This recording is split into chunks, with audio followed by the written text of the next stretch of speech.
La vie de ma mère, c'est simple, mais rassurez-vous, je raconterai pas ma vie.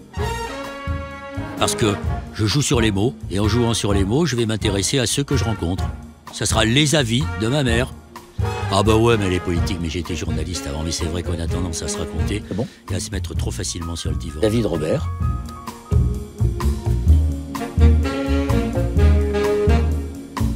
David Robert, bonjour. Vous êtes directeur général de Singa France, qui est une association française spécialisée dans l'intégration des personnes réfugiées et migrantes. Vous les appelez d'ailleurs les nouveaux arrivants, ce qui doit en titiller certains à l'extrême droite. Et pour continuer la provoque, vous avez carrément 2 prénoms pas très gaulois, puisque respectivement hébreu et germanique. Dans une vidéo sur Internet, vous comparez les humains à des pixels et vous filez la métaphore pour dire que c'est tous ensemble qu'on a notre utilité, puisque Singa veut dire lien en lingala, langue bantoue parlée au Congo. Vous avez dit dans un TED Talk que ce qui crée la richesse, c'est l'innovation, sans doute pour plaire à Emmanuel Macron et son souhait de Startup Nation. D'ailleurs, vous proposez de relier le plaisir et l'impact social qu'on peut créer, alors je vous propose qu'on crée la potentielle 27e licorne française tous les deux. Ça pourrait être une appli de rencontre entre locaux et immigrés, et ça pourrait s'appeler Immigrinder. Bienvenue dans le studio, vous êtes ici chez vous, mais vous êtes quand même notre nouvel arrivant. Alors David, c'est quoi votre talent ? Voilà, vous connaissez peut-être la présentation de Mathieu Briard. Est-ce que vous vous reconnaissez dans ce portrait humoristique ? J'adore. Cette appli existe. Elle s'appelle Allo Mondo. On l'a développée pendant le confinement, mais on y reviendra peut-être plus tard. Alors, avant d'entrer dans le détail de ce que votre Singa, de votre engagement au service des nouveaux arrivants, comme vous avez cette très belle expression, moi j'aime bien savoir d'où viennent les personnes avec lesquelles je m'entretiens. Comment, avant d'arriver à Singa, quel a été votre parcours, quelles sont vos origines familiales et qu'est-ce qui vous a finalement conduit jusqu'à ce choix ? Ma femme. Très important. Ouais, c'est elle qui me conduit assez régulièrement en montagne ou à des choix importants dans la vie. Plutôt que de repartir de la naissance, j'aime bien aller dans l'autre sens. Je pense qu'on s'est trouvé sur un certain nombre de philosophies de vie et on a eu la chance de vivre beaucoup à l'étranger, en Amérique latine, au Mexique et au Brésil, où moi j'étais journaliste, un métier que vous connaissez mal. Et cette expérience de vivre dans une société qui n'est pas la sienne, avec des codes culturels qu'on ne maîtrise pas, je pense que c'est un premier éveil je dirais, à la magie d'une société inclusive. Quand ça fonctionne, c'est merveilleux. L'idée de savoir accueillir, c'est savoir vivre en société de façon générale. Et donc, je pense que j'ai trouvé dans cet engagement actuel, je dirais comme un laboratoire d'un projet de société un peu plus vaste que la simple migration, comme on l'a réduit à un des sujets de société actuels. Et puis avant ça, j'ai étudié de l'histoire et de la philosophie et des sciences politiques. Et là encore, je trouve que c'est une façon qui me plaît d'aborder la politique, d'une façon assez concrète, avec une dimension technique quotidienne, politique autour de la migration, et puis une dimension philosophique dont on n'est jamais exempt sur ce que signifie l'accueil au sens large pour une société. Ouais, j'ai 2 parents qui avaient, je dirais, le service public chevillé au corps. J'avais un père qui était médecin du travail, qui était médecin du travail aux Hospices civils de Lyon, et qui a beaucoup travaillé sur les problématiques de souffrance au travail, sur les maladies nosocomiales, et je pense que l'attention à son environnement et à essayer de chercher un environnement de travail sain, c'est peut-être de lui que je le tiens. Et de l'autre côté, ma mère était chercheuse en génétique, et d'elle, je pense que je tiens l'idée que sans ajouter à l'action concrète une dimension intellectuelle et théorique, on arrive sans doute à des impasses un peu plus vite. Je ne sais pas, s'il fallait faire une synthèse, ce serait peut-être ça. Et vos parents étaient des hommes et des femmes engagés ? Pas du tout. J'espère que ce n'est pas à leur faire ombrage de dire ça, mais il n'y avait pas de carte politique. Et je pense qu'ils avaient tous les deux mis l'intérêt général à l'intérieur de leur profession. Et que la culture de l'engagement telle qu'on l'entend, c'est-à-dire l'engagement bénévole en dehors des heures de travail, c'était quelque chose qui n'était pas du tout dans l'éthique familiale. Mais en revanche, il y avait une ardeur à faire en sorte que le travail soit utile à l'environnement dans lequel on vit. Vous dites, j'ai vécu dans un cocon bourgeois. Relativement, oui, tout à fait. Oui, oui, 2 travailleurs du public, et donc avec des revenus raisonnables, mais pas mirobolants, et un confort affectif très fort. Ouais. Ça vous a beaucoup servi dans la vie, ce confort affectif? Je pense que ça donne une confiance très forte. Ça permet d'encaisser beaucoup de choses difficiles, le fait de savoir qu'on est toujours soutenu, bien sûr. Et vous dites aussi, je suis un casanier qui est devenu nomade. J'ai dit ça, oui. Je pense que on a tous son rapport à la difficulté. Il y en a qui s'ennuient au bout de 6 mois dans un job et qui ont besoin de systématiquement remettre en question leur zone de confort. Il y en a d'autres qui ont besoin d'un temps beaucoup plus long. Moi, je suis un casanier curieux, c'est-à-dire qu'au fond de moi, ce que j'aime, c'est mes petites habitudes, c'est aller jouer à la pétanque avec mes amis du quartier, c'est faire des jeux de société avec mes enfants, c'est cette espèce de cocon dans lequel je me sens parfaitement moi-même. Et en même temps, j'ai l'idée absolument fondamentale chevillée au corps que si on ne s'ouvre pas systématiquement à des nouvelles choses, à des nouvelles personnes et des nouveaux horizons, on finit par se recroqueviller et se perdre. Et donc, j'ai l'impression de me faire un peu violence tout le temps, et en même temps, j'en retire un plaisir infini. Et dans ce milieu bourgeois, vous aviez justement l'impression de vous recroqueviller? Non, ce sera un faux procès, parce que on m'a donné aussi cette curiosité. Je dis juste que le confort peut avoir pour conséquence de se satisfaire de ce qu'on a. Et non, il y a toujours eu, pour le coup, un degré d'exigence dans mon milieu familial où on m'a plutôt poussé justement à aller voir ailleurs et à ne pas se satisfaire d'être bien né. Alors justement, dans le cadre de cette exigence, est-ce que vous étiez déjà animé par la révolte contre les injustices? Est-ce que c'est une question qui, dans votre adolescence, vous a traversé ou vous en étiez très éloigné? Je pense que le sentiment de la justice, il est assez fort en fonction, pas tellement du cadre politique dans lequel on évolue, mais plutôt de l'éducation qu'on a. C'est-à-dire oui, le rapport à l'injustice, c'est quelque chose de fort quand on a des parents qui sont attentifs sur le fait d'avoir une éducation éthique ou équitable, ou d'essayer d'avoir un rapport aux choses relativement sain. Ça décrète forcément une sensibilité à l'injustice assez forte.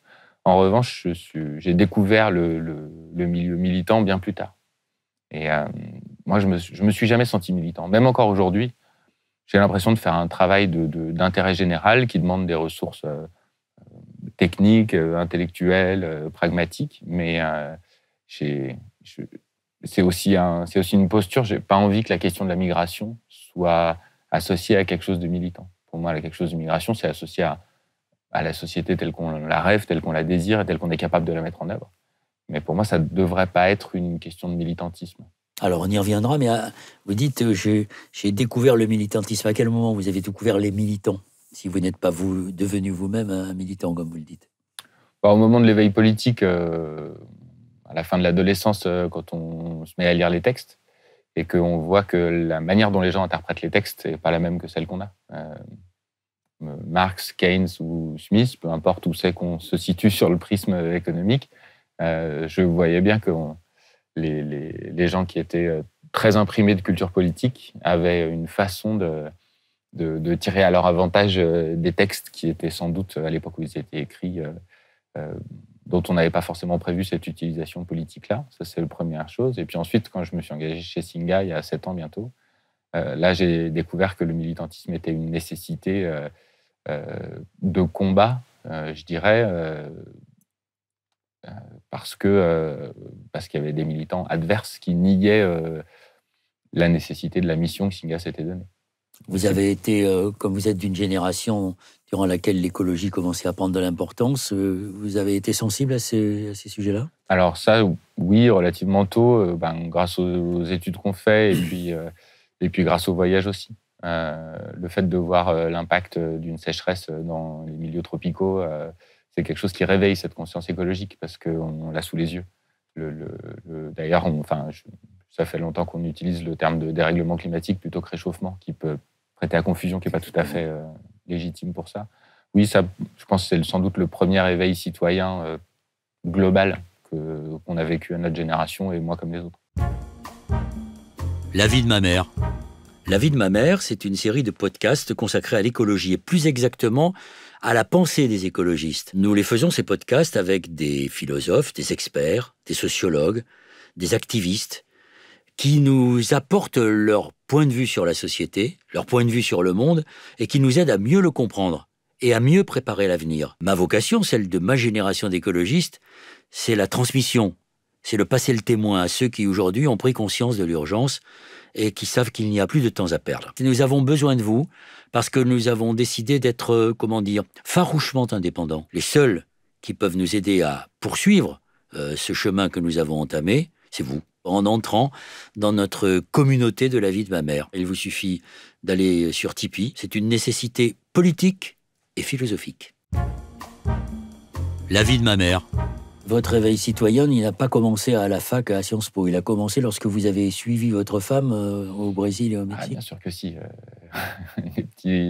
Forcément, quand on est baigné dans la science politique, on a ce réveil citoyen. Je parle sur la question climatique.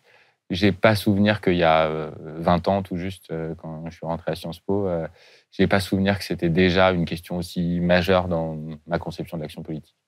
Donc vous dites, depuis le début de notre entretien, vous dites que votre femme joue un rôle important dans vos choix de vie. Donc si j'ai bien compris, vous l'avez suivie puisque sa profession l'a conduite au Brésil et au Mexique. Et là, vous êtes impliqué dans beaucoup de choses, notamment en direction des enfants autistes. Enfin, racontez-nous cela, cette expérience qui est, à mon avis, qui vous a contribué à vous construire. C'est une expérience dont je parle peu parce qu'en fait, elle m'est tombée dessus un peu par hasard. J'avais fait allemand première langue, ce qui était une belle idée avant de rencontrer une femme qui partait au Mexique.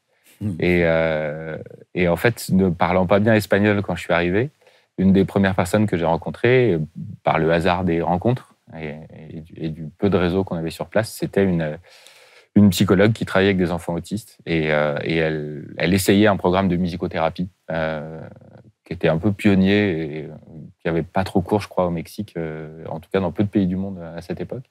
Et elle m'a dit, je ne cherche pas quelqu'un qui parle bien espagnol, je cherche quelqu'un qui sait jouer du piano. Et je me suis dit, c'est génial de pouvoir tout de suite me rendre utile ici, alors même que je ne parle pas encore bien la langue du pays dans lequel je suis. Ça trouvera aussi des échos dans certains combats que j'ai aujourd'hui, qui consistent à rendre possible l'engagement citoyen des nouveaux arrivants qui ne maîtrisent pas encore le français, parce qu'ils ont plein d'autres compétences qu'on peut utiliser malgré le fait qu'ils ne parlent pas bien le français en arrivant, pour certains. Et ouais, ça a été une expérience fantastique. C'était comme un peu tous les engagements que j'ai connus depuis une quinzaine d'années où on y va en picorant une petite journée par semaine pour rendre un service et puis d'un seul coup, on se retrouve happé par la chose et un peu dépassé par son propre engagement parce que c'est passionnant. Elle vous a appris quoi, cette expérience auprès des enfants autistes, par exemple ? Je pense que le plus on a d'expériences qui vont questionner le propre regard qu'on a sur l'altérité, c'est un apprentissage qu'on travaille avec des gens qui ne parlent pas la même langue, avec des gens qui n'ont pas la même religion ou avec des enfants qui ont des particularités telles que les différents syndromes autistiques peuvent les donner. L'autisme, on sait que c'est un terme très très large qui a pas toujours qui n'a pas qu'une vérité scientifique. Et le fait de travailler avec des enfants qui ne parlent pas la même génération, pas la même langue, une perception, pas la même culture, une perception du monde différente. Parce que quand on a des troubles autistiques, quels qu'ils soient, on a une perception différente. Et ça, forcément, ça fait réfléchir sur le regard qu'on porte, sur les clichés, les préjugés, les jugements, les moments où on pense qu'on a compris très vite, alors qu'en fait, on n'a pas compris. Et puis, ça fait aussi beaucoup réfléchir sur le langage non verbal. J'ai la chance d'appartenir à une génération qui je pense, a remis la question de la forme au même niveau que celle du fond, dans le sens où un débat qui n'est pas bien organisé, une intelligence collective qui n'est pas bien travaillée, on sait que c'est un ingrédient de moins pour arriver à un consensus utile. Et je pense qu'aujourd'hui, parmi les choses qui me satisfont dans le fait de bosser avec une génération jeune, il y a cette importance donnée à l'intelligence collective. Et le fait qu'il ne suffit pas de mettre les gens autour d'une table pour trouver une solution. Si dans les rares hommes politiques, je reviens un peu à la question d'avant, effectivement, dans l'éveil politique, j'avais, je pense, 10-12 ans, et j'avais été marqué par les négociations qui avaient été menées par Michel Rocard pendant des jours et des jours à Matignon. Et ce souci du consensus, quoi qu'il en coûte, je pense que c'est un des premiers marqueurs de ma vie politique. Et après cette expérience avec des enfants autistes, vous avez eu d'autres expériences de ce genre? Ou est-ce que vous avez basculé tout de suite dans le journalisme? Je sais que vous n'avez pas pratiqué très longtemps, mais que vous avez fait des reportages en Amazonie, là aussi. Ça Non, vous a ouais, permis des au choses. Brésil, pas spécialement en Amazonie, dans différentes régions du Brésil. Je ne suis pas allé en Amazonie, je suis allé au sud de l'Amazonie, dans une des villes dans lesquelles on construisait des stades à péremption rapide pour la Coupe du Monde, pour le dire vite. Et effectivement, ça m'avait marqué. Voilà. Massacre écologique. Massacre écologique, des conditions de travail inhumaines pour des ouvriers, et un stade qui, 3 mois après la Coupe du Monde, était le lieu de rencontre de foires agricoles, vu que la première équipe locale jouait en 4e division et n'allait pas remplir 60 000 personnes, qui était la contenance du stade, ou 50 000, je ne sais plus exactement. C'est les constats comme ça qui vous ont sans doute amené à l'écologie, à intégrer la question du global et du local, finalement. Ça a clairement joué. Le journalisme est une façon à la fois superficielle et à la fois panoramique d'accéder à des grands sujets de société. Et là-dessus, le Brésil est un pays qui a tellement d'inégalités que je pense que c'est aussi quelque chose qui réveille le sentiment d'injustice très fort, qu'elle soit liée au dérèglement climatique, qu'elle soit liée à la répartition des richesses. C'est un sentiment d'injustice au Brésil où j'étais révolté à chaque nouvel article que je préparais. Et je pense que ça a joué aussi. Qu'est-ce que vous avez vu au Brésil? Dans quelle région vous êtes allé? Quels sont les... Je dirais une petite moitié des États brésiliens, un peu ailleurs aussi, en Colombie, en Argentine. Je pense que les conditions d'organisation de la Coupe du Monde et des Jeux Olympiques, ça a été révélateur d'une certaine culture de l'utilisation de l'argent public qui est assez déroutante, pour le dire poliment. Et puis je dirais une forme de... Quand on rentre en France après ça, il y a la culture du consensus d'une part, je dirais le souci du denier public d'autre part. C'est quelque chose qu'on ne regarde pas avec le même œil. Est-ce que vous... je comprends très bien comment vous avez pu prendre conscience dans le réel des injustices, de la non-répartition et de la non-redistribution des richesses. Et c'était par le biais du métier de journaliste. Vous avez été attiré par ce métier? Vous vouliez le poursuivre, ou ce sont les J'ai toujours aimé écrire. Vous en ont témoigné? C'est un métier dans lequel je prenais beaucoup de plaisir et qui avait ses limites aussi. Je me retrouve plus aujourd'hui dans le fait de mettre en œuvre des actions et d'en regarder les résultats. Et c'est cette frustration à la fois avoir des sujets passionnants à couvrir, d'avoir le plaisir d'écrire et de bien définir les choses. Et oui, j'ai un rapport au langage où j'essaye toujours de choisir mes mots avec soin, parce que je pense que c'est le premier vecteur de compréhension d'un sujet, donc c'est important. C'est le meilleur respect du citoyen aussi? D'une certaine manière, je pense. Et donc, je suis aussi très exigeant avec les médias autour de nous, et notamment avec la manière dont ils traitent la question de la migration, qui est largement problématique à mes yeux aujourd'hui. Et en même temps, voilà, il y avait toujours cette frustration de commenter une politique sans essayer soi-même de la mettre en œuvre. Mais je pense que là-dessus, vous devez connaître. Alors justement, avant de parler de Singa et de ce que vous y faites aujourd'hui à la tête de cette organisation en France, vous venez de parler de la manière dont les médias parlent des migrants. Qu'est-ce que vous avez à leur reprocher? Et vous avez sans doute beaucoup de choses à leur reprocher, ce qui me semble juste. L'idée, c'est de comprendre quel est l'enjeu et quelle est sa définition optimale. Pour ne pas être abscon, je vais essayer de rentrer dans le détail. La question de la migration, ce n'est pas seulement la question du degré d'ouverture d'une société.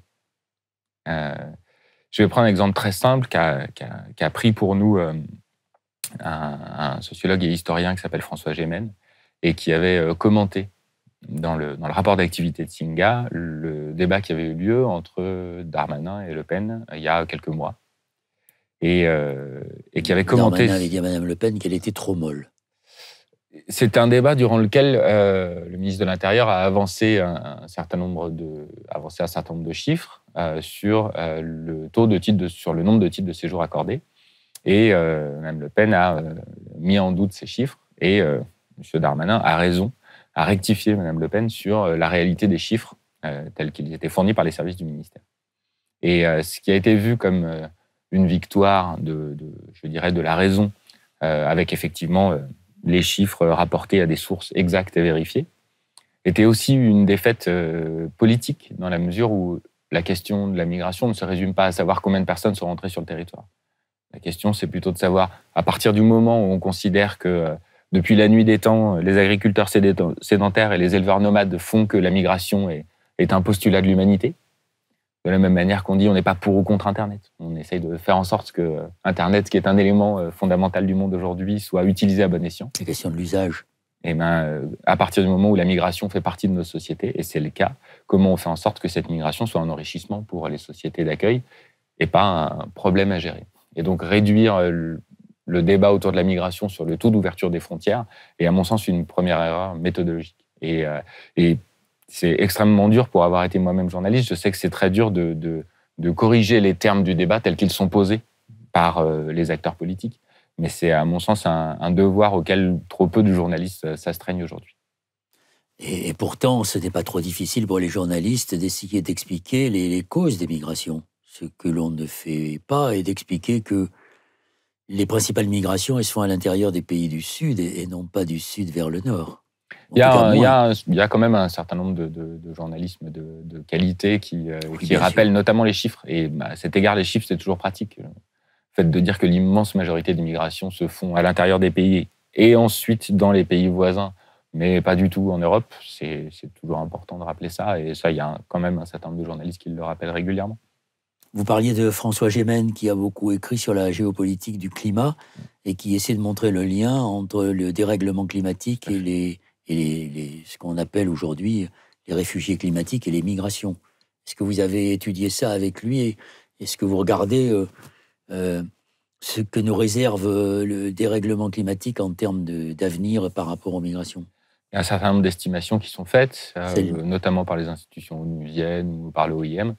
On estime qu'il y a un peu plus de 200 millions de personnes qui devront quitter leur pays ou du moins leur lieu de vie à cause du dérèglement climatique.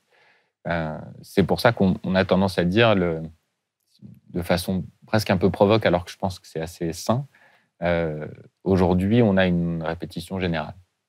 On a l'occasion d'apprendre à vivre dans un monde où les migrations sont relativement importantes, mais encore relativement modestes. Et c'est sans doute une occasion unique qu'on a à l'échelle d'un ou deux siècles d'apprendre à devenir une société plus inclusive, parce qu'on sait que dans les 40-50 ans qui viennent, si on ne sait pas gérer quelques millions de personnes nouvellement arrivées en Europe, alors quand il y a 200 millions de personnes qui vont quitter leur lieu de vie, ça va être plus compliqué à gérer sur tous les continents. Donc je trouve qu'on a paradoxalement une opportunité aujourd'hui, grâce à la Convention de Genève et grâce à un certain nombre d'outils juridiques et de moyens mis en œuvre. On a l'opportunité d'apprendre à accueillir un peu plus intelligemment. Vous n'êtes pas effaré quand vous regardez le monde tel qu'il est et l'Europe, qui, après avoir fait tomber le mur de Berlin en 89, érige de nouveaux murs, des barbelés, et considère ces damnés de la Terre comme des indésirables? Je suis effaré, c'est le terme. Je ne me rappelle pas d'un épisode historique. J'ai fait des études d'histoire, mais je ne suis pas non plus agrégé. Mais je ne me rappelle pas d'un épisode historique où un mur ait montré sa pertinence sur le long terme. Donc c'est sûr que je trouve que c'est un déficit de recul sur notre propre histoire qui m'étonne toujours. Alors, on va revenir sur votre définition des nouveaux arrivants, du rôle de Singa, mais c'est vrai que les Français sont informés par ce qu'ils regardent, et quand ils regardent ou ils écoutent, on leur parle de migrants, mais ils ne savent pas ce qu'est un réfugié, ils ne savent pas ce qu'est finalement un demandeur d'asile. Donc peut-être qu'il est utile ici de préciser. On utilise le terme ces distinctions. Oui, bien sûr, on utilise le terme de nouvel arrivant parce que le seul point commun que toutes les personnes qui arrivent sur un territoire qu'ils ne connaissent pas, dont ils ne maîtrisent pas les codes socio-culturels, leur seul point commun, c'est précisément cette altérité. C'est le fait de « je viens d'arriver, je suis un nouvel arrivant ». Mais ça recouvre effectivement une amplitude de statuts juridiques et aussi de compétences, de talents, de difficultés, d'obstacles immenses. Et la Convention de Genève, puisqu'on parle de ça, la Convention de Genève permet à une personne qui est menacée pour ses opinions au sens large ou pour le fait qu'elle n'appartient pas à la même nationalité que la majorité de son lieu d'origine, à la même ethnie, n'adhère pas à la même religion, aux opinions politiques, etc. Une personne est menacée pour ce qu'elle est. Et donc ça, par la Convention de Genève, en vertu de la Convention de Genève, 1951, une personne a le droit de demander la protection internationale à un pays d'accueil. Donc ça, c'est ce qu'on appelle une personne réfugiée. Et c'est pour ça qu'on utilise le terme personne réfugiée, un, pour ne pas réduire la personne à son statut juridique, et deux, pour rappeler que par ailleurs, si elle est réfugiée, elle est protégée par un statut juridique, par un traité qui a été signé par les États de l'Union européenne, etc. Le terme de migrant, il désigne quelqu'un qui est en train de migrer. Il désigne le fait de migrer. Et donc, déjà, le terme est aujourd'hui très connoté, parce que j'écoutais une chronique qui m'a fait sourire sur France Inter l'autre jour, où le chroniqueur disait il y a des millions de gens. Vous avez vu, j'ai dit des millions de gens, pas des millions de migrants, parce que quand on dit migrant, c'est pas important, on n'écoute pas.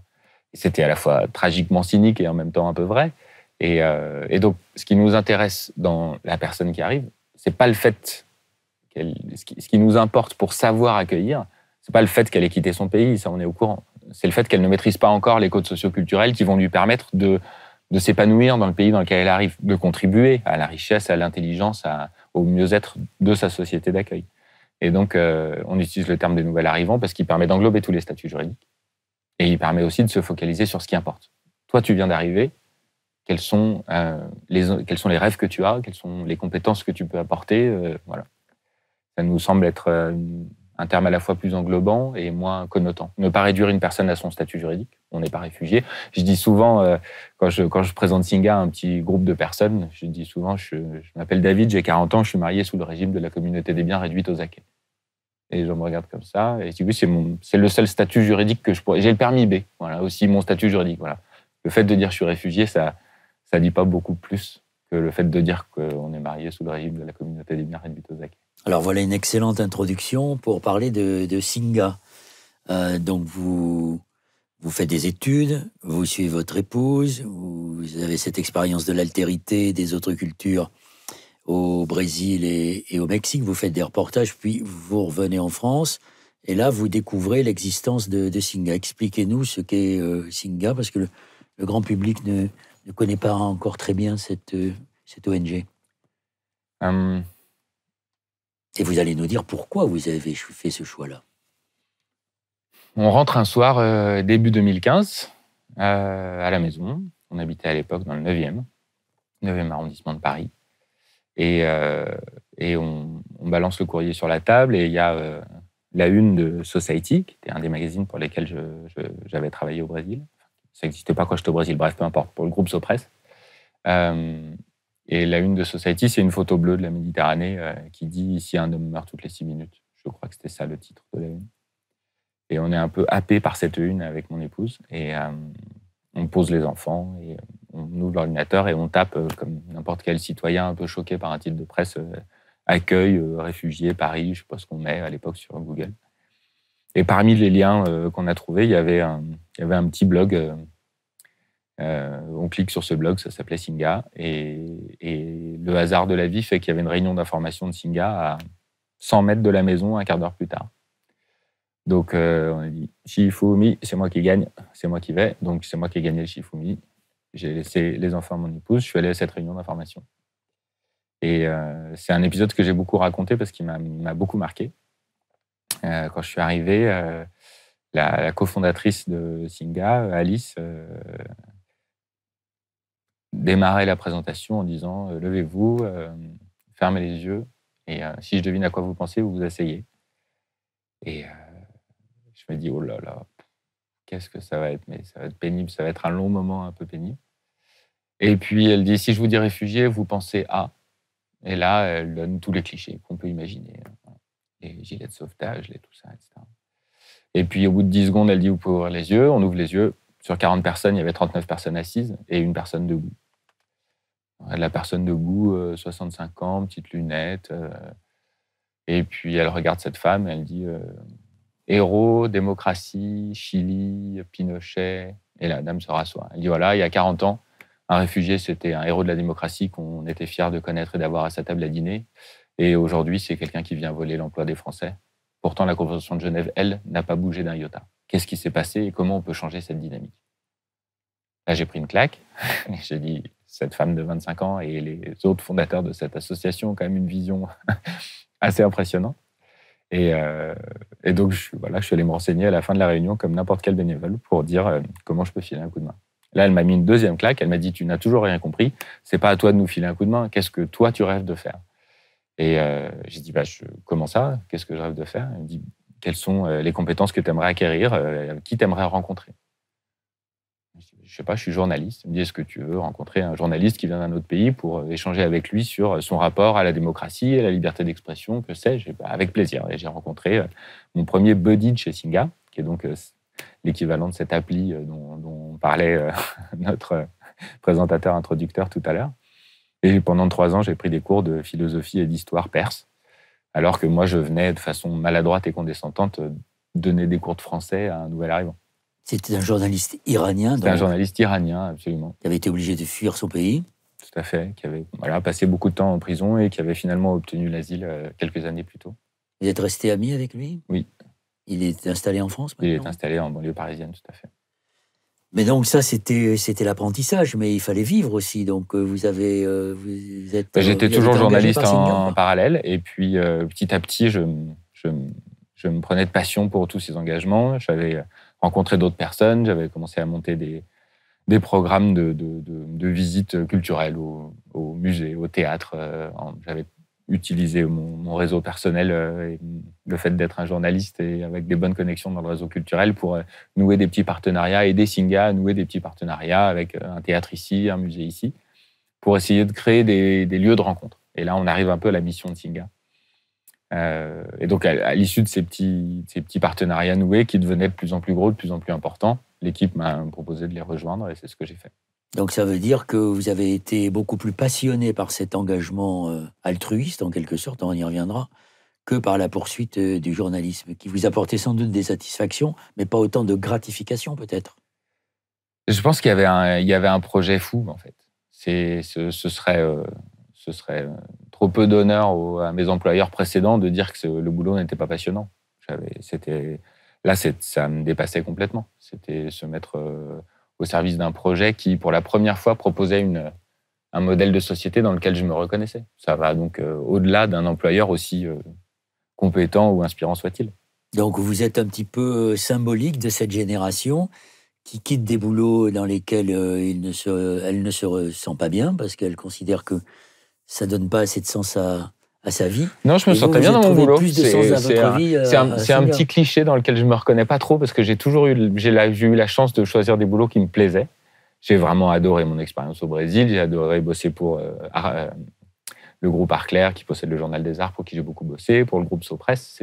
En plus, c'est des groupes de presse indépendants qui ont une certaine ligne éditoriale, qui laissent aussi une certaine liberté de ton à leurs journalistes. Donc j'ai bien aimé bosser avec eux.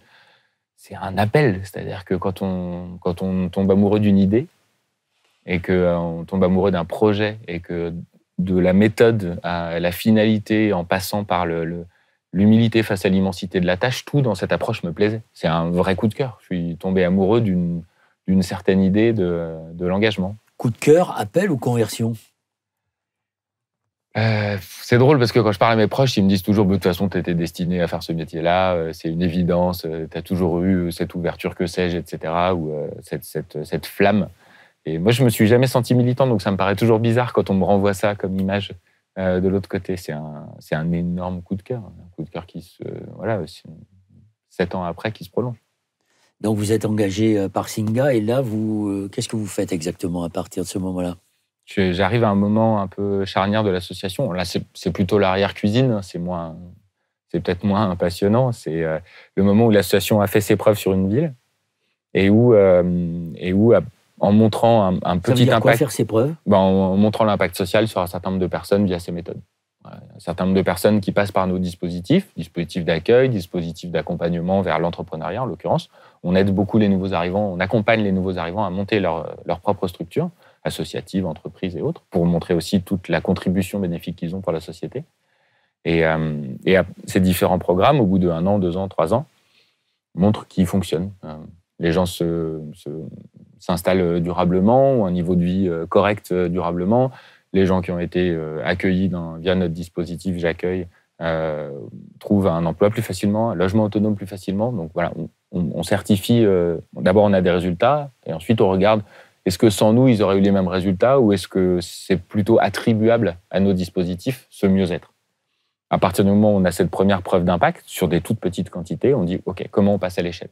C'est un classique dans le monde de l'économie sociale et solidaire. On a souvent des bonnes idées qui marchent sur des petites cohortes, sur des petits échantillons. Et le gros challenge, le grand défi, c'est de passer à l'échelle sans avoir des coûts de structure importants, sans devenir un mastodonte associatif qui a des coûts de structure très importants, alors qu'il y a déjà des ONG super, de très grande taille, qui n'ont pas forcément besoin de construire une nouvelle Croix-Rouge aujourd'hui.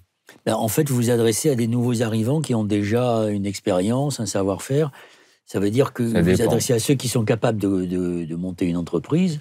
Ça dépend, en fait. Et que restent sur le bord du chemin ceux qui sont dans un grand dénuement? Je ne sais pas. Alors, déjà, ça dépend des dispositifs. Si on parle de l'accompagnement à l'entrepreneuriat, c'est un dispositif qui est par nature relativement sélectif. Mais il répond à des réalités qu'on ne mesure pas tout à fait au début.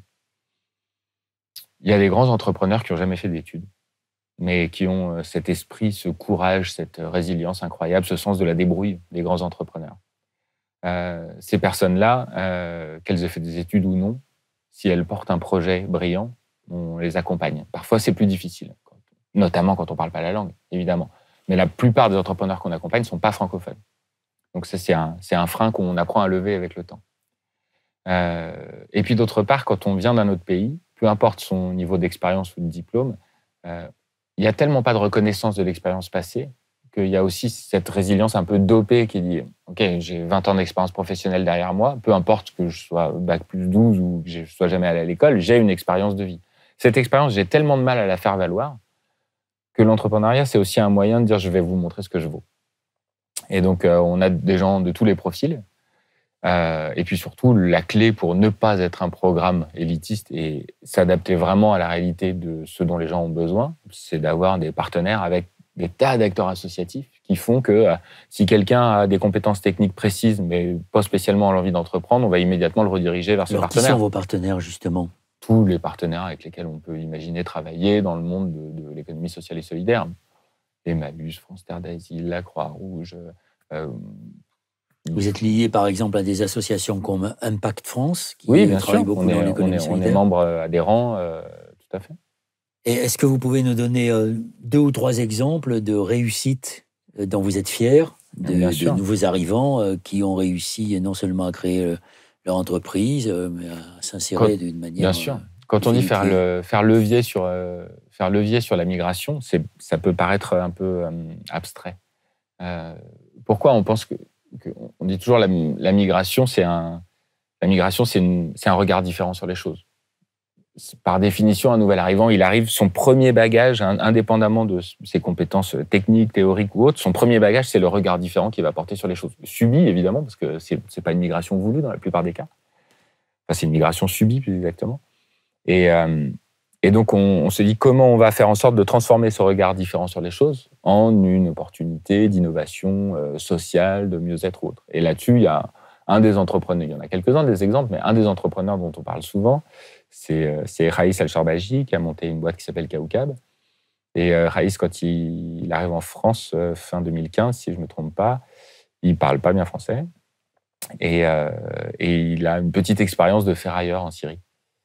Et il fuit la Syrie pour des raisons évidentes à l'époque. Et quand il arrive, il y a une chose qui le marque, c'est les poubelles de toutes les couleurs en bas des immeubles. Il dit, OK, il y a le tri des déchets ici. Ça, je ne connaissais pas dans mon pays d'origine. Et puis, l'autre chose qui le marque en tant que ferrailleur, c'est qu'il se renseigne un petit peu. Il dit, vous avez le leader mondial du retraitement des déchets métalliques ici. Mais alors, en revanche, je suis allé voir dans les décharges, parce que j'avais l'habitude de faire ça dans mon pays. Et dans les décharges, je vois des plombiers, des chauffagistes, des fabricants de vérandas qui perdent une journée par semaine à aller mettre des vieux cumulus dans une décharge où c'est même pas trié. Il dit, chez nous, c'est marrant parce qu'on n'a pas le tri, on n'a pas le leader mondial du retraitement des déchets. En revanche, on a énormément de ferrailleurs qui économisent ce travail, ce temps et ce coût carbone, soit dit en passant, à tout un tas de professions artisanales qui, justement, ne vont pas passer leur temps à la décharge. Et donc, il a une petite idée, il dit je vais monter une plateforme digitale on parle de quelqu'un qui n'avait même pas monté de boîte chez lui. Hein. On parle de quelqu'un qui n'a pas un niveau d'études qui, aux yeux d'un recruteur traditionnel français, serait impressionnant. Et il dit, je vais monter une plateforme, et donc je vais dire, je suis plombier, je m'inscris. Il dit, j'ai 2 cumulus qui occupent trop d'espace dans ma petite boutique en banlieue parisienne. Est-ce que vous pouvez venir les chercher? Et lui, en allant chercher ça directement chez ces artisans-là, il arrive avec une quantité de métal impressionnante, et il a les moyens, comme un grossiste, de négocier un contrat de gros avec de Richebourg, en l'occurrence, qui retraite le déchet. Ça fait économiser en essence des frais extrêmement importants et pour la planète à tous les artisans de Paris qui retraitent des déchets métalliques. Ça permet à tous les gens qui travaillent de façon informelle dans les décharges à ciel ouvert, beaucoup de personnes roms, souvent des personnes réfugiées, éloignées de l'emploi, en fait, de trouver un boulot avec une sécurité sociale, etc. C'est une boîte qui est absolument parfaite, comme ça, vue de loin. Alors, il faut qu'il se développe, il faut qu'il se structure, etc. C'est une boîte qui est récente, qui a moins de 5 ans. Mais c'est un exemple pour nous très fort de migration-led innovation, parce qu'on a un gros défaut, c'est qu'on aime bien les anglicismes. Et cette innovation issue de la migration, pour nous, Kaoukab, ça veut dire ma planète en arabe, c'est une boîte emblématique de ça. On aimerait en accompagner des centaines de boîtes. C'est vous-même qui l'avez accompagné, celui-là, ou pas? Non, on est nombreux chez Singa.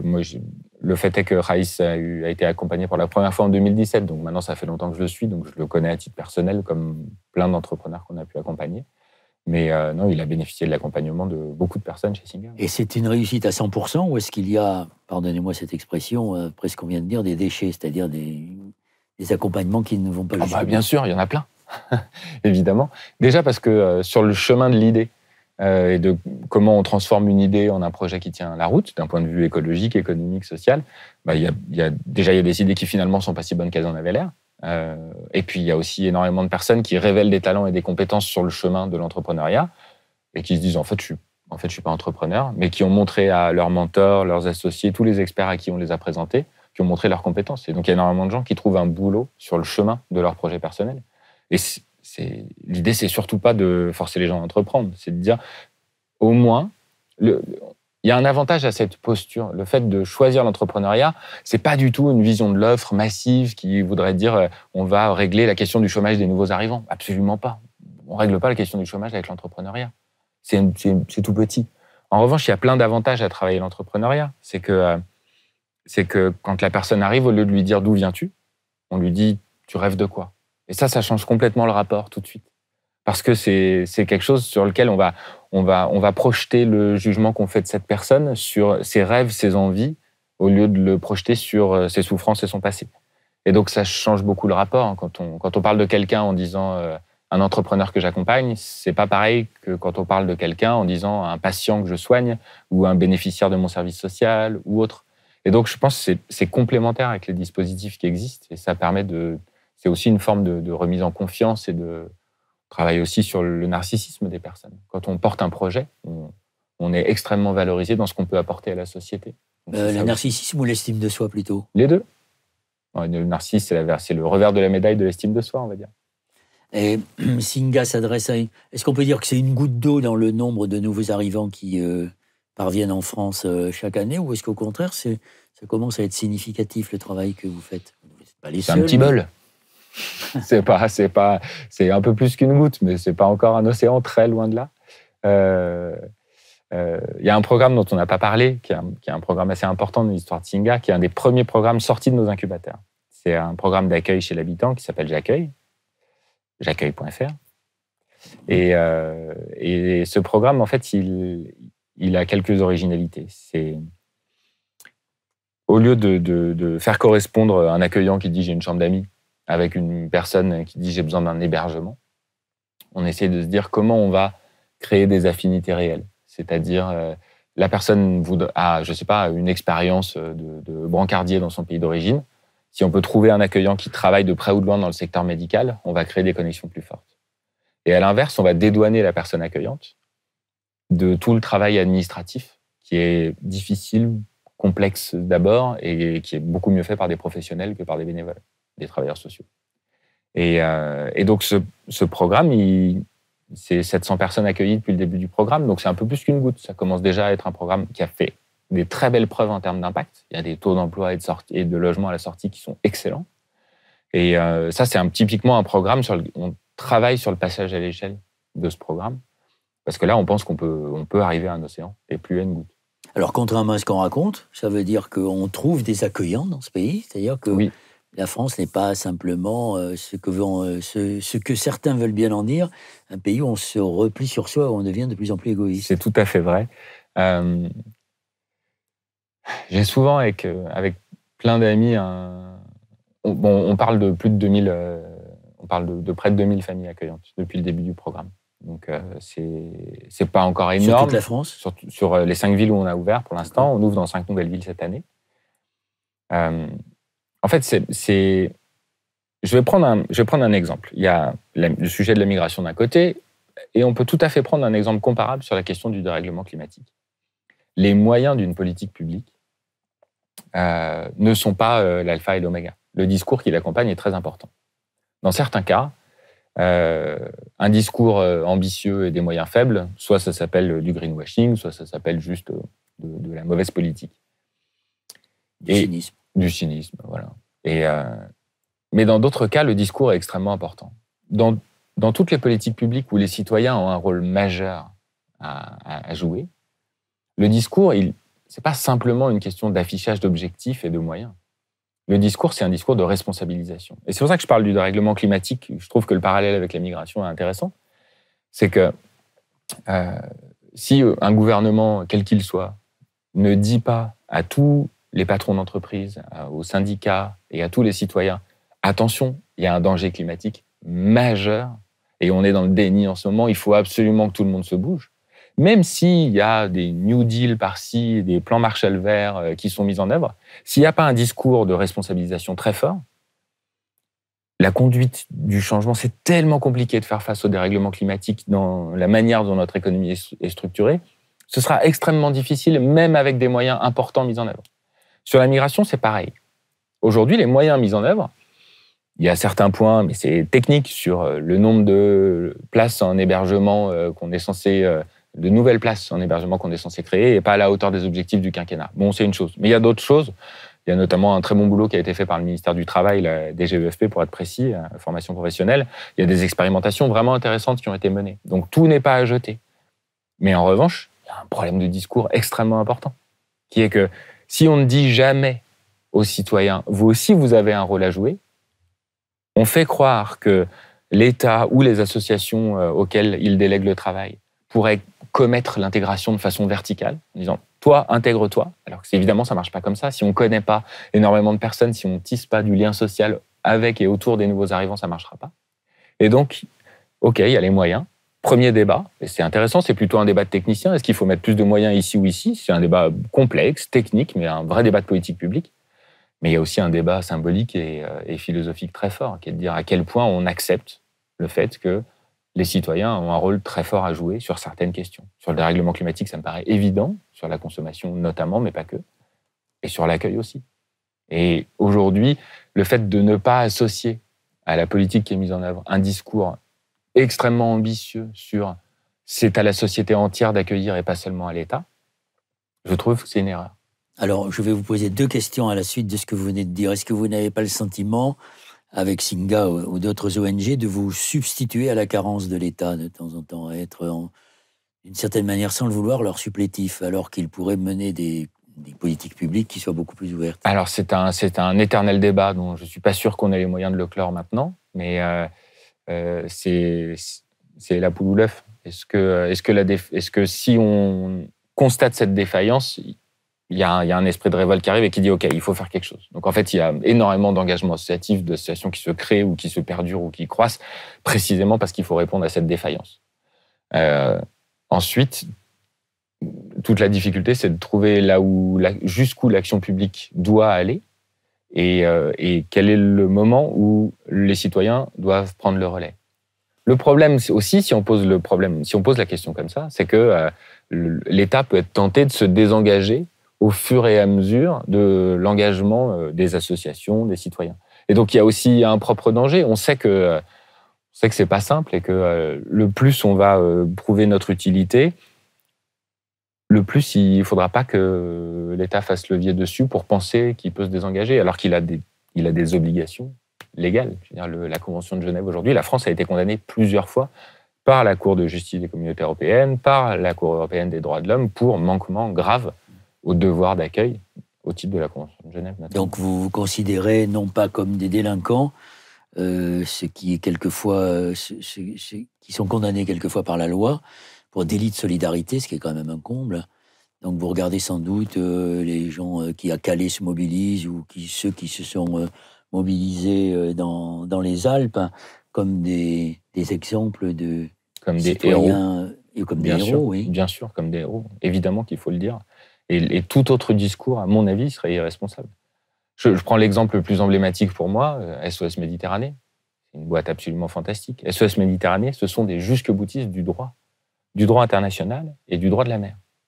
Ils ne font qu'appliquer à la lettre l'intégralité des règlements sur comment fonctionne le devoir d'assistance en mer et comment fonctionne le droit international. Aujourd'hui, il n'y a pas plus légaliste qu'SOS Méditerranée. On devrait leur donner le prix Nobel de la paix, alors même que la seule chose qu'ils font, c'est de faire respecter les lois. Et donc, il y a une hypocrisie terrible à ne pas soutenir davantage une action comme celle-là, et voire même à entraver son action. Et en effet, on s'aperçoit qu'il y a un lien, comme vous l'avez dit, entre le dérèglement climatique et la question des migrants ou des réfugiés. C'est toujours le même souci, c'est la question du droit. Comment faire triompher le droit sur le marché, sur les défauts de la mondialisation et sur les égoïsmes et les nationalismes. En fait, on a des outils juridiques qui existent et on ne les saisit pas assez, mais aussi parce qu'il y a des pays qui ont une culture de la saisie des outils juridiques très forte. Hein. Je pense aux États-Unis où on fait énormément de procès. Chez nous, c'est une culture qui n'est pas inexistante, loin de là, hein, mais aujourd'hui, l'impact symbolique d'une condamnation de la France par la CEDH est quand même relativement faible. Je veux dire, un gouvernement pourrait, je dirais, changer de façon radicale les choses à partir du moment où elle est condamnée par une juridiction dont elle a reconnu la compétence. Et ce n'est pas tout à fait le cas. Alors, vous parliez de l'engagement nécessaire des citoyens qui ne peut pas se substituer au désengagement de l'État, mais qui existera toujours parce que les sociétés ne sont pas totalement aveugles et égoïstes. Mais aujourd'hui, quand on regarde le discours dominant, que ce soit celui du gouvernement ou dans le débat de la présidentielle, où les questions d'identité, d'immigration et de sécurité dominent, ça n'incite pas beaucoup le citoyen à devenir un accueillant et à accepter que son pays s'ouvre sans que ça le déstabilise à des nouveaux arrivants. Il y a quand même une lourde responsabilité des politiques dans l'instrumentalisation d'une peur supposée. Tout à fait. Il y a un rapport à l'identité qui est relativement récent dans le prisme politique. Avant, c'était une forme de définition du prisme politique qui était mineure. Et elle a pris un pas, mais on le voit bien, il n'y a pas qu'en France, c'est un mouvement global. Oui, mais c'est le volet de l'identité-rétractation. Or, l'identité, c'est pas figé, c'est une construction. Même, je suis encore relativement jeune, hein, j'ai fini mes études depuis moins de 20 ans, et pourtant, j'ai des souvenirs très précis de compréhension des clés de lecture de la politique sur les 2 derniers siècles, où la question de plus ou moins de libéralisme a été au centre du XXe siècle pour définir une politique de centre-droit, centre-gauche, de gauche, socialiste. Voilà. Et aujourd'hui, ce qui est drôle, c'est que le libéralisme s'est fondé sur le libre-échange, s'est fondé sur l'ouverture des frontières. Et aujourd'hui, il y a un décalage qui est ahurissant, c'est que certains des candidats qui prétendent incarner le libéralisme prônent un durcissement, une fermeture des frontières et un non-accueil qui va à l'encontre même des principes dont ils se réclament, pardon. Et là-dessus, je trouve que oui, il y a eu un glissement qui est au mieux malhonnête intellectuellement, au pire totalement incendiaire. Est-ce que vous n'êtes pas effaré par les discours de l'extrême droite? Évidemment, comment pas l'être. Par exemple, le discours de Zemmour repris du raciste Renaud Camus sur sur le grand remplacement, maintenant, a contaminé la droite républicaine avec une candidate qui dit textuellement, qui parle textuellement du grand remplacement, alors que les chiffres sont très très loin de cette réalité. Bien sûr. Bah, au fond, la question, est-ce que je suis effaré? La réponse est oui. Et que peuvent faire des associations comme Singa et une société civile mobilisée contre ce qui est un mensonge en plus, qui est Bien sûr, changer le récit, c'est extrêmement compliqué. On essaye depuis le début, et c'est d'ailleurs ça qui m'a beaucoup plu dans l'approche de Singa, il y a quelques années quand je m'y suis engagé, on essaye d'une certaine manière de dépolitiser cette question. En fait, la dimension politique, elle se réduit finalement à une toute petite partie de la question. La question de savoir quel est le projet qu'on veut et comment, dans mon éthique de citoyen, je mets en adéquation mes actes avec l'image d'une société que je souhaite, elle dépasse vraiment la simple question de savoir combien j'affecte dans mon budget de l'État à tel ou tel sujet. Changer le récit, c'est éminemment complexe parce que ça fait appel déjà à tous les ressorts médiatiques d'une société. On est loin de les maîtriser et surtout, et c'est tant mieux, il n'y a pas de coordination de cet effort médiatique. Sinon, ça s'appelle une société où la liberté d'expression n'est pas là. Donc, c'est important, la démocratie. C'est même fondamental. Comment on le fait changer? Je pense qu'il y a plusieurs choses à cet égard. Je cite souvent les mêmes personnes. Je trouve que rappeler les chiffres, c'est fondamental. Alors, les chiffres, ils sont donnés par l'INED et par Hervé Lebras. C'est combien d'arrivées? 109 000, je crois, à peu près. Ça, c'est les demandes d'asile déposées, tout à fait. Et un taux d'acceptation en première instance et deuxième instance cumulée qui varie entre 35 et 40%. C'est à peu près 200 000 nouveaux arrivants par an, à peu près, non? Alors après, ça dépend. Il y a les visas étudiants, il y a... Oui, mais il y a ceux qui repartent aussi. Non, mais c'est pas une invasion. Ah non, loin de là. On est très loin. En gros, le stock, puisqu'on parle comme ça en démographie, de personnes sous protection internationale en France, c'est 0,3% de la population. Ça, c'est un chiffre qui est assez facile à retenir. Alors, vous dites les éléments pour changer le récit. Les chiffres, ensuite? Il y a les chiffres, et ensuite, il y a le fait de raconter des histoires.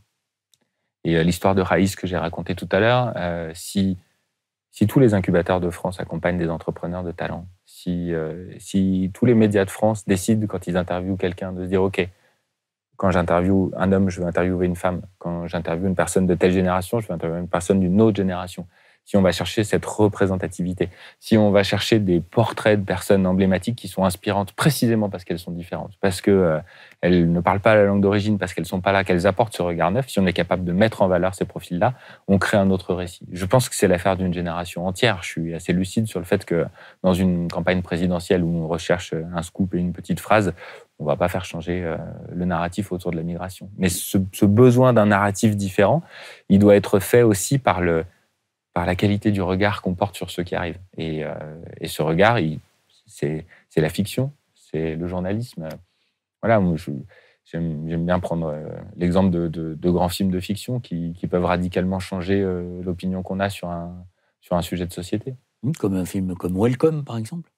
Par exemple. Mais quand vous regardez la jeune génération qui vous entoure, est-ce que vous constatez qu'elle est beaucoup plus ouverte que celle qui l'a précédée et que ces questions liées aux discriminations, aux minorités et aux migrants, enfin aux émigrés, à ceux qui veulent rejoindre notre pays, est-ce qu'ils sont beaucoup plus ouverts?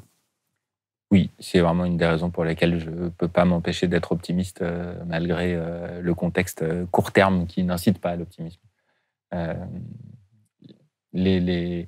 Aujourd'hui, les efforts, et d'ailleurs certaines politiques publiques menées depuis 40 ans pour, je pense notamment aux lois sur le logement, mais pas que, il y a quand même des lieux qui n'étaient pas des lieux de mixité sociale ou ethnique il y a 30 ans qui aujourd'hui en sont. Je pense à certaines écoles, il y a eu quand même tout un tas d'avancées de ce côté-là. On a une génération qui ne regarde plus l'altérité de la même manière, et ça rend beaucoup plus optimiste. Est-ce que la question des religions, et en particulier de l'islam, est prégnante dans l'accueil que vous... Enfin, dans la perception que l'on a de ceux qui arrivent? Est-ce que vous le constatez à travers votre association? Alors, je pense que la question religieuse est instrumentalisée. Ça, c'est sûr. Par tous ceux qui veulent diaboliser la migration, et on y va sur les théories complètement. Surtout la migration venue du Maghreb et Évidemment. d'Afrique. Évidemment. Et après, musulmane. Nous, on essaie toujours de laisser la religion à sa place, c'est-à-dire à la sphère privée. Et on est évidemment laïque, apartisan, etc. Et c'est un sujet il n'y a pas de sujet tabou. C'est très important pour créer la confiance dans le dialogue qu'on instaure avec tous les gens qui viennent nous voir. Et on explique ce que c'est que la laïcité telle qu'on l'entend. Et que la religion, en France, ça appartient à la sphère privée et que c'est important que ça appartienne à la sphère privée.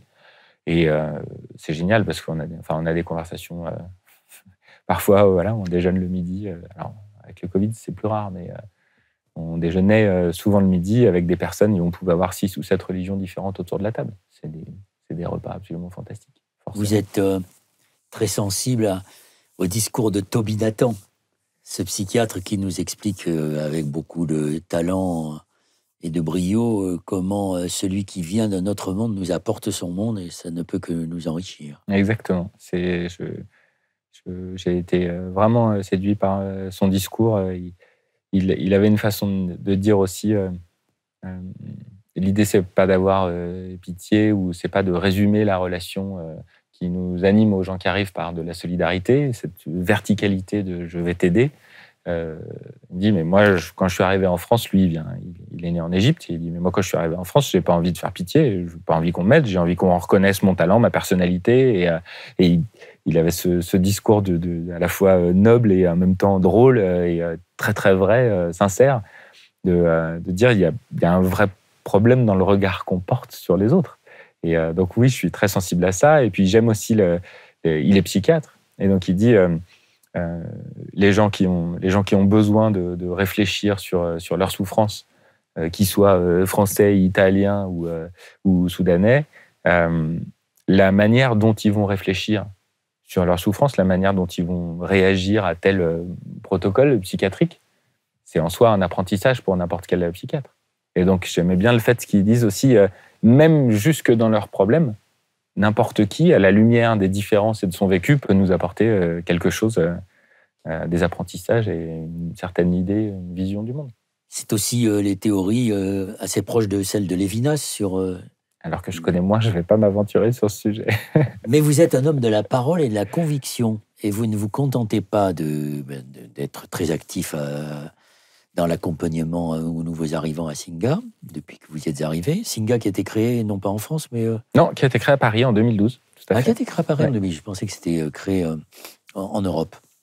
Et donc, vous faites beaucoup moi j'appelle ça des stand-up. En fait, ce sont des plaidoyers. Expliquez-nous ce que vous faites. Je vous ai vu sur, je sais plus, il y a des plateformes sur lesquelles vous vous exprimez. On voit que y a beaucoup de monde en face de vous. Ils se comptent sur les... J'ai été invité une fois à faire une conférence, effectivement, à Tunis, pour parler d'innovation sociale et raconter son parcours. C'est ce que vous faites ici. C'est parfois plus efficace qu'une conférence c'est vrai. Technique un peu ennuyeuse. Un peu ennuyeuse, pas forcément d'ailleurs. Mais j'aime l'histoire du permis B, l'histoire du régime de communauté des biens, l'histoire de tout ça. C'est si on veut changer le récit, il faut convoquer des images qui parlent à tout le monde. Et donc, je pense que l'esprit de sérieux est aussi un ennemi de l'engagement. Il faut être capable de rire de beaucoup de choses. C'est difficile parfois quand on y met beaucoup d'énergie, mais pas trop se prendre au sérieux parce qu'il faut donner envie aux gens de nous rejoindre. C'est toujours très délicat parce que si on se présente dans une posture de « moi j'ai tout compris et vous n'avez rien compris », on sait très bien que c'est contre-productif, c'est stupide. En plus, c'est faux. Si on présente les grands humanitaires, les SOS Méditerranée, les MSF comme des héros, on rend l'engagement à leur côté inaccessible au plus grand nombre. Donc il faut essayer de trouver une subtilité. Il faut être à la fois séduisant, en même temps très concret et pragmatique. Il faut être un peu inspirant et en même temps pas inaccessible. Donc modestement, sur 3-4 conférences ces dernières années, avec un peu plus de monde, on essaye de travailler comme ça. Et ça vous a plu, cette expérience ? Oui, bien sûr. Mais surtout, ce qui est génial, c'est que ça marche. C'est-à-dire que quand on fait un podcast avec un ancien homme politique ou quand on fait une conférence devant plusieurs centaines de personnes, on voit bien que derrière, on suscite des engagements. Et c'est ça la gratification. C'est pas le nombre de vues sur YouTube, c'est que derrière, il y a des gens qui décrochent leur téléphone et qui disent « Je me suis reconnu dans ton approche, ça me dirait bien de venir filer un coup de main. » C'est ça qu'on cherche. Alors, c'est ce que j'espère qu'on y a contribué, en tout cas. Moi aussi, j'espère. Et vous reviendrez peut-être pour nous dire combien d'engagements vous avez eu à Singa, même pas forcément à Singa d'ailleurs, mais combien d'engagements au service de cet accueil des nouveaux arrivants qui est une nécessité plus que jamais pour être un antidote au discours dominant qui est un discours de rejet et de repli sur soi. J'espère aussi. J'aurai du mal à monitorer tous les engagements de citoyens dans toutes les associations qui travaillent à nos côtés sur ce sujet. Mais si déjà il y en a quelques-uns chez Singa, je vous le ferai. Je suis sûr que par votre sincérité, vous avez sans doute suscité des vocations. Il y a plein de gens qui sont prêts à aider les autres. L'altruisme n'est pas une vertu oubliée dans notre pays. Je suis certain. Merci. Je voudrais pas conclure là-dessus. Oui. Je voudrais simplement rajouter que l'idée, c'est pas seulement d'aider les autres. C'est de construire la société dont on rêve. Il ne s'agit pas uniquement d'un mouvement de solidarité. Et le regard qu'on porte sur l'autre, c'est apprendre à admirer ce qui est différent. Ce n'est pas une histoire seulement de solidarité. C'est vraiment aller chercher la richesse là où elle est. Et donc, je suis toujours ambivalent avec ce terme « aider » qui est à la fois magnifique et qui, en même temps, ne doit pas résumer l'engagement. Ça ne peut pas le résumer et on peut même employer une expression qui est assez chère aux écologistes. Ce que vous proposez, c'est la co-construction d'une identité. Et notre identité, elle ne date pas de Vercingétorix, elle a bougé et elle est aujourd'hui ce qu'elle est parce qu'il y a eu justement des apports qui ont enrichi notre culture et qui en ont fait une culture évolutive. Il y a un sociologue du handicap un corps vivant. Il y a un sociologue du handicap qui s'appelle Charles Gardou, je crois, il faudra vérifier peut-être au montage, qui a défini la société inclusive comme la capacité qu'a une organisation. Une organisation est inclusive si elle est capable de proposer un chez-soi pour tous. Ça, c'était une première définition. Et puis un peu plus loin, c'est un texte qui date de 2013, j'ai plus la référence exacte en tête. Il définit une organisation inclusive comme une organisation capable de se flexibiliser pour faire de la place à des nouveaux entrants, sans renier ses codes socioculturels initiaux, et pour autant, en donnant la place aux nouveaux, de ne pas se transformer dans leur essence, mais d'avoir une place dans cette organisation. Voilà. Cette histoire de ne pas renier les particularismes de ceux qui arrivent, sans pour autant modifier de façon significative l'équilibre de ceux qui sont là. Et je trouve que c'est une très belle définition parce que ça marche avec un groupe d'amis. Vraiment, le nouveau conjoint d'une amie, est-ce qu'on l'intègre dans ce groupe d'amis ? Il ne faut pas qu'on soit d'un seul coup dans nos petits souliers et très précautionneux, à être extrêmement obséquieux ou ampoulé, en disant « mais bien sûr », etc. Non, il faut être soi-même. Et en même temps, si on ne fait pas un tout petit effort d'ouverture, la personne ne va pas vraiment bien s'intégrer dans ce groupe d'amis. Je trouve que c'est une métaphore qui marche très bien quand on l'extrapole à une société plus large. Et tout l'entretien que nous venons d'avoir, c'est un magnifique plaidoyer pour l'intégration, qui est une réalité.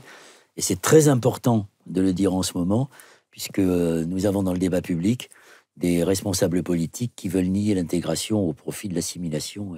Et nous savons que notre société ne fonctionnera que si elle est capable d'intégrer dans le sens que vous avez défini. Merci beaucoup, David. Merci, Noël.